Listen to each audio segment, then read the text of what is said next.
appeal the suspension from Brooklyn, the terms, etc., that went into his return, the terms for his return.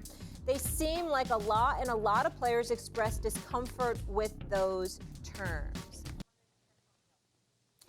I 1,000% agree with Jaylen Brown. I stand with him. And I know that's saying a lot because we know how critical I can be and have been of Kyrie Irving. But this is excessive.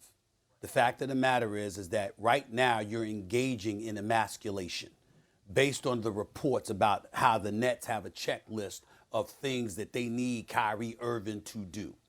Okay, now be clear, Tim Legler. He brought it on himself. I'm fully knowledgeable about that.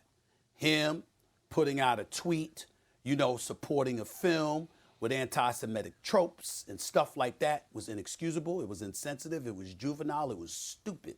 Okay?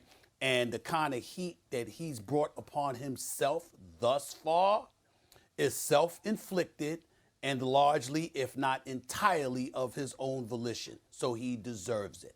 But now you're going a step too far. Okay? The man apologized. All right? He's been suspended. And that now you as an organization have to make it. Do you want him on your team? Do you keep him on the rest of the year? Or you can elect to let him go while making him sit home and you have to pay him unless you trade him. It's that simple. But to sit up there and to have these lists of conditions that he has to do, I think what you're trying to do is elevate the level of embarrassment that is being thrown in his direction and, dare I say, emasculate him, which is why Jaylen Brown has spoken up, which is why black people are going to raise holy hell about that, and which is why I'm going to be one of those folks leading the chorus to raise holy hell about that. Leave a man alone. Keep him on the team or let him go. Suspend him, bring him back. But when you start talking about, well, he needs training and all of that, wait a minute now.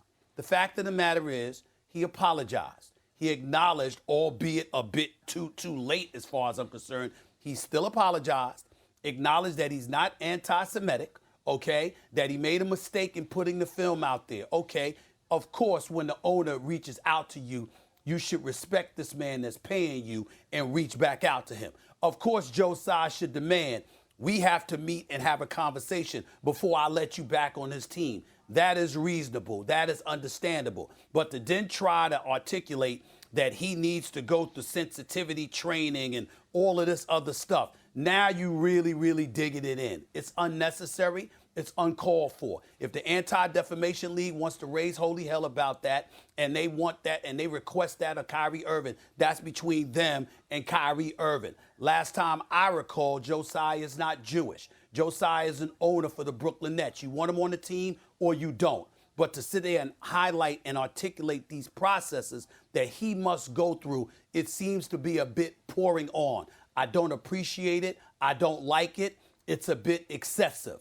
And that's what I wanted to say about it. Go ahead. ESPN on YouTube for live streaming sports and premium content. Subscribe to ESPN.